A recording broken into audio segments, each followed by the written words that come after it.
Hello दोस्तों, history with Anand sir मेरे इस यूट्यूब चैनल पर आप लोगों का स्वागत है। झारखंड के इतिहास को हम लोग आगे बढ़ाते हैं और अब हम लोग चर्चा करेंगे कि असहयोग आंदोलन के पश्चात झारखंड में किस प्रकार की राजनीतिक घटनाएं घटती हैं। 1922 से लेकर 1929 के बीच के राजनीतिक घटनाक्रम पर हम लोग चर्चा करेंगे झारखंड के संदर्भ में। अब असहयोग आंदोलन जब वापस ले लिया गया तो पूरे भारत में जो है सो एक निराशा का वातावरण व्याप्त हो गया था। अब हम लोग देखते हैं 1922 से 1929 के बीच बहुत सारी जो है सो राजनीतिक घटनाएं घटी थीं, जिनमें साइमन कमीशन का जो है सो विरोध भी शामिल था। तो इसको हम लोग जो है सो अलग अलग बांट करके देखते हैं कि क्या कुछ हुआ था। जैसे यदि हम लोग रांची की बात करें तो हम लोग पाते हैं क्या कि 1922 में कांग्रेस का जो वार्षिक अधिवेशन हुआ वो गया में हुआ था, मतलब बिहार में हुआ था। तो उस गया कांग्रेस अधिवेशन में भाग लेने के लिए रांची के दो प्रमुख जो है सो नेता गए थे। एक तो पीसी मित्रा थे और दूसरे देवकी प्रसाद थे।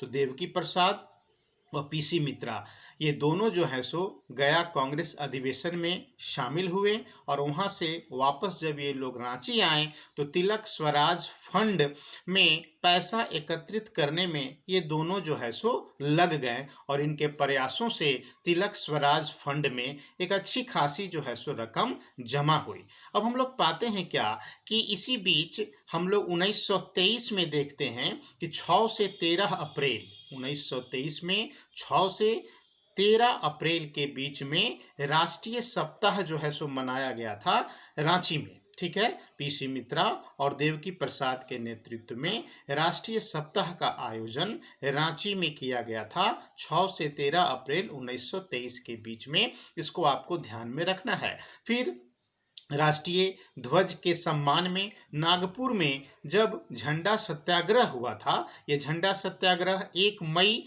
से 18 अगस्त 1923 के जो है सो बीच हुआ था। तो 1 मई से 18 अगस्त 1923 के बीच नागपुर झंडा सत्याग्रह हुआ था। तो उसका भी जो है सो झारखंड में जो है सो विशेष प्रभाव पड़ा था। और रांची में हम लोग पाते हैं क्या, ये रांची से बहुत सारे लोग नागपुर झंडा सत्याग्रह में शामिल होने के लिए गए थे, जिनमें ताना भगतों की जो है सो एक टीम भी शामिल थी। बड़ी संख्या में ताना भगत नागपुर पहुंचे थे इस झंडा सत्याग्रह में शामिल होने के लिए। और सबसे रोचक तथ्य ये है कि बहुत सारे ताना भगत पैदल ही जो है सो रांची से नागपुर के लिए जो है सो निकल गए थे। ठीक है, फिर हम लोग पाते हैं कि 1925 में महात्मा गांधी भी रांची जो है सो आते हैं और अपना गांधी के द्वारा लोगों को संबोधित किया जाता है और फिर एक अच्छी खासी रकम लोग जो है सो गांधी को एकत्रित करके जो है सो सौंपते हैं ताकि स्वतंत्रता आंदोलन में इस रकम का उपयोग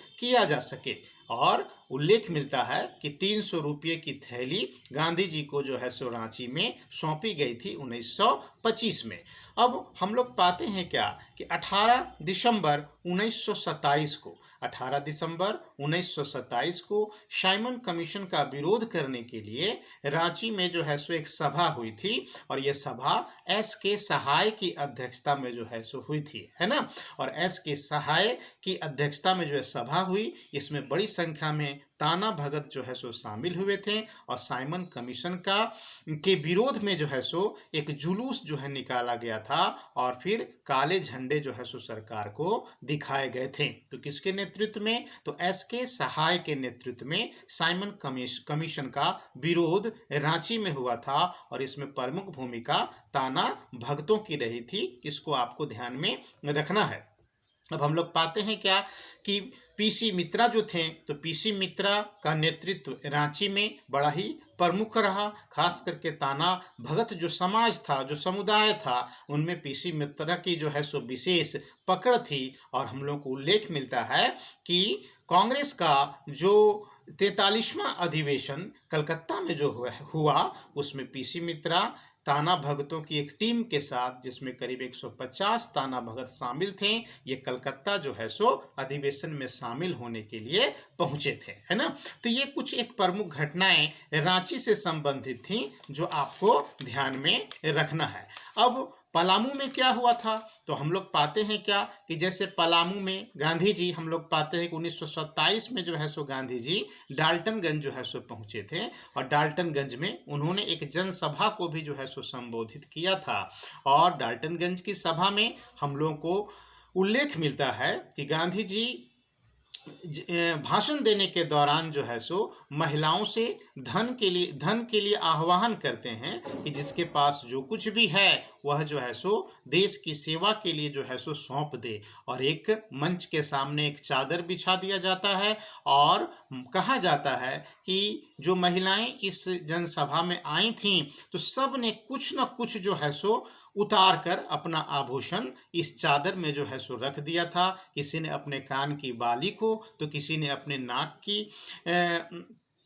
के आभूषण को, तो किसी ने अपने हार को, तो किसी ने अपनी चूड़ी को, तो किसी ने अपने पायल को उतार करके देश के लिए जो है सो समर्पित कर दिया था। और हम लोग को उल्लेख ये भी मिलता है कि साइमन कमीशन का जो विरोध हो रहा था, तो पलामू में हम लोग पाते हैं कि एक व्यक्ति थे जिनका नाम था कोहड़ा पांडे। तो ये कोहड़ा पांडे के जो नेतृत्व में पलामू में हम लोग पाते हैं क्या कि साइमन कमीशन के विरोध में एक जुलूस का जो है सो नेतृत्व किया गया था। ठीक है। अब अगर हजारीबाग की हम लोग बात करें तो हम लोग पाते हैं क्या कि जो असहयोग आंदोलन के पश्चात हम लोग देखते हैं कि 1 जनवरी 1923 को स्वराज पार्टी का जो है सो गठन किया गया था, है ना। स्वराज पार्टी की जो है सो स्थापना की गई थी चित्तरंजन दास और मोतीलाल नेहरू के नेतृत्व में। स्वराज पार्टी की जो है सो स्थापना हुई थी 1923 में। तो हम लोग को उल्लेख मिलता है कि जो चुनाव हुए थे, है ना, जो प्रांतीय जो लेजिस्लेटिव असेंबली का जो चुनाव था, तो इसमें स्वराज पार्टी जो है सो चुनाव में शामिल हुई थी और उसमें हजारीबाग के कृष्ण वल्लभ सहाय जो हैं वह चुने गए थे प्रतिनिधि के रूप में। ठीक है। मतलब कि प्रांतीय जो लेजिस्लेटिव जो काउंसिल बना था उसमें कृष्ण वल्लभ सहाय जो है स्वराज पार्टी के प्रतिनिधि के रूप में जो है सो शामिल हुए थे। 1925 में गांधी जी हजारीबाग भी जो है सो पहुंचे थे और उनका हजारीबाग के संत कोलंबा महाविद्यालय में ऐतिहासिक भाषण भी जो है सो हुआ था और इसमें उनको 1300 रुपये की जो है सो एक भेंट लोगों के द्वारा एकत्रित करके दिया गया था, है ना। 1927 में हम लोग पाते हैं क्या कि गांधी से प्रभावित होकर के, है ना, हजारीबाग में एक खादी प्रदर्शनी का भी जो है सो लगाया गया था। एक खादी प्रदर्शनी का आयोजन किया गया था हजारीबाग में। ठीक है। अब अगर हम लोग संथाल परगना की बात करें तो संथाल परगना से भी हम लोग देखते हैं क्या कि जो प्रांतीय जो लेजिस्लेटिव काउंसिल जो बना था उसमें संथाल परगना से भी एक व्यक्ति जो है सो चुन करके गए थे और उनका नाम था रामेश्वर लाल। तो रामेश्वर लाल संथाल परगना, दक्षिणी संथाल परगना क्षेत्र से स्वराज पार्टी के प्रतिनिधि के रूप में चुन करके जो है सो गए थे। ठीक है। अब हम लोग पाते हैं कि 1925 में संथाल परगना के देवघर में जो है सो गांधी जी का आगमन होता है और इसमें हम लोग पाते हैं कि बड़ी संख्या में जो है सो जब जनसभा को गांधी जी संबोधित कर रहे थे तो बड़ी संख्या में जो है सो संथाल आदिवासी इसमें शामिल हुए थे और गांधी जी ने संथाल आदिवासियों से शराब छोड़ने का जो है सो आग्रह किया था, खादी पहनने का जो है सो आग्रह किया था और कहा जाता है कि गांधी जी से प्रभावित होकर हजारों की संख्या में संथाल आदिवासी शराब छोड़ने का प्रण लिए थे और खादी जो है सो पहनना इन्होंने आरंभ किया था। गांधी जी इसी दौरान मधुपुर भी गए थे। मधुपुर में टाउन हॉल का उन्होंने जो है सो उद्घाटन किया और वहाँ जो राष्ट्रीय विद्यालय जो स्थापित हुआ था असहयोग आंदोलन के दौरान उसका दौरा भी जो है सो गांधी जी के द्वारा किया गया था। अब अगर हम लोग सिंहभूम क्षेत्र की अगर हम लोग बात करें तो हम लोग देखते हैं क्या कि सिंहभूम में एक प्रमुख घटना घटी। ये घटना 1924 में घटी, विष्णु माहुरी के नेतृत्व में घटी और इसमें विष्णु माहुरी के नेतृत्व में बड़ी संख्या में लोगों ने हाट कर न देने का जो है सो फैसला लिया। जो गांव देहात में जो हटिया लगता था, हाट कर गवर्नमेंट के द्वारा टैक्स लगाया जाता था, तो विष्णु माहुरी के नेतृत्व में हाट कर न देने का आंदोलन चलाया गया 1924 में सिंहभूम में, और उनको गिरफ्तार भी जो है सो किया गया था। फिर हम लोग पाते हैं कि 1925 में CF एंड्रयूज के आग्रह पर गांधी जी जो है सो जमशेदपुर आए, है ना। CF एंड्रयूज के आग्रह पर 1925 में गांधी जी जो है सो जमशेदपुर आए थे।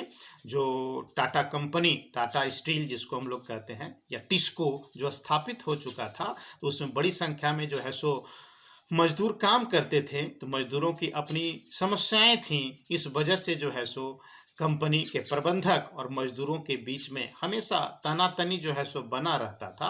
तो CF एंड्रयूज के नेतृत्व में गांधी जी जो है सो जमशेदपुर आए थे, उनका स्वागत किया गया था। उस समय में हम लोग पाते हैं कि टाटा कंपनी के जो महाप्रबंधक थे उनका नाम था CA अलेक्जेंडर। तो CA अलेक्जेंडर के नेतृत्व में, है ना, टाटा कंपनी के गण्यमान्य लोगों के द्वारा गांधी जी का जो है सो स्वागत किया गया था। एक भाषण भी जो है सो गांधी जी के द्वारा यहाँ दिया गया था जमशेदपुर में, और कहा जाता है कि इस जनसभा में 1,20,000 से भी अधिक लोग जो है सो उपस्थित थे। झारखंड में गांधी जी के नेतृत्व में जो भी जनसभाएं हुई, तो हम लोग पाते हैं कि जमशेदपुर की ही जनसभा में लाखों की संख्या में जो है सो भीड़ एकत्रित हुआ था, जिसकी संख्या 1,20,000 बताई जाती है। ठीक है, अब हम लोग को उल्लेख मिलता है कि यहाँ पर गांधी जी की मध्यस्थता, गांधी जी के द्वारा मध्यस्थता की जाती है। जो लेबर यूनियन था, तो लेबर यूनियन और जो शाखा प्रबंधक थे, है ना, कंपनी के जो प्रबंधक थे, उनके बीच में एक मध्यस्थता की जाती है। और 1920 में एक लेबर यूनियन की स्थापना हुई थी, तो उसको जो है सो मान्यता प्रदान किया जाता है ना। 1920 में एक मजदूर संघ का जो है सो गठन हुआ था, तो उसको गांधी जी के आगमन के पश्चात ही जो है सो मान्यता 1925 में जो है सो दिया जाता है। किसके द्वारा? तो टाटा कंपनी के द्वारा। और कहा जाता है कि जमशेदपुर की सभा में गांधी जी को जो है सो 5,000 रुपया जो है सो वो भेंट दिया गया था लोगों के द्वारा एकत्रित करके। फिर हम लोग पाते हैं कि 1925 में जब गांधी जी का दौरा हुआ जमशेदपुर में, तो काफ़ी प्रभावक रहा। तो इसके पश्चात बहुत सारे राष्ट्रीय स्तर के नेताओं का जमशेदपुर आना जाना जो है सो स्टार्ट हो गया, जिसमें सुभाष चंद्र बोस, जवाहरलाल नेहरू, राजेंद्र प्रसाद जैसे लोग थे। अब्दुल बारी भी जो है सो इसमें शामिल थे।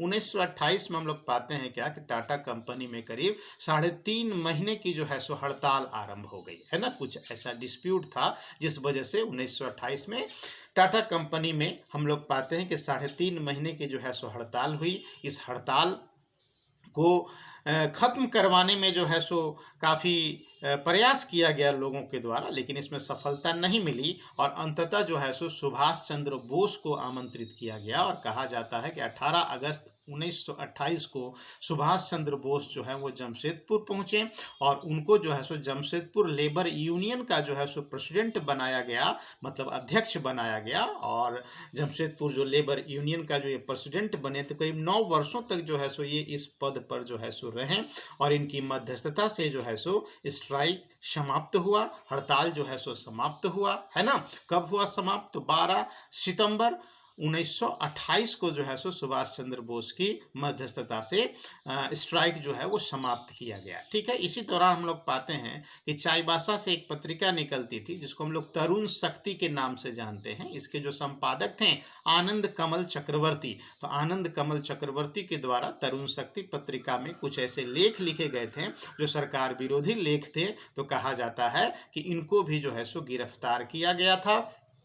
आनंद कमल चक्रवर्ती को इसी दौरान, है ना, ब्रिटिश विरोधी लेख लिखने के दौरान जो है सो गिरफ्तार किया गया था। फिर 1929 में हम लोग पाते हैं कि टीन कंपनी था एक, ठीक है ना, टीन जो है सो प्लेट बनाने वाली एक कंपनी थी, टीन प्लेट कंपनी जमशेदपुर में ही। तो टीन प्लेट कंपनी के मजदूरों ने भी जो है सो स्ट्राइक कर दिया 1929 में, जो नेहरू, जवाहरलाल नेहरू के और सुभाष चंद्र बोस और राजेंद्र प्रसाद जैसे नेताओं की मध्यस्थता से ये हड़ताल जो है सो समाप्त हुआ। और जमशेदपुर में जो मजदूर आंदोलन जो चला उसमें हजारीबाग के कृष्ण वल्लभ सहाय की भी जो है सो प्रमुख भूमिका रही थी। ठीक है, तो ये कुछ प्रमुख घटनाएं जो है सो घटी थी 1922 से लेकर के 1929 के बीच।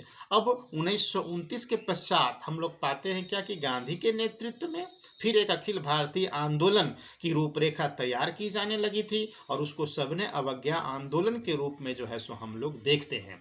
तो सबने अवज्ञा आंदोलन में हम लोग आएंगे नेक्स्ट वीडियो में और वहां देखेंगे कि सबने अवज्ञा आंदोलन के दौरान क्या कुछ घटनाएं घटी थी। तो फिलहाल हम लोग जो जिन चीज़ों पर अभी चर्चा किए उस पर जो है सो आपको विशेष रूप से ध्यान देना है, क्योंकि अगर 1922 से 1929 के बीच की झारखंड के राजनीतिक इतिहास से अगर प्रश्न आता है परीक्षा में स्वतंत्रता आंदोलन से संबंधित, तो ये कुछ प्रमुख चीज़ें जो है सो पूछी जा सकती हैं। नेक्स्ट वीडियो में हम लोग सबने अवज्ञा आंदोलन टॉपिक पर चर्चा करेंगे। धन्यवाद।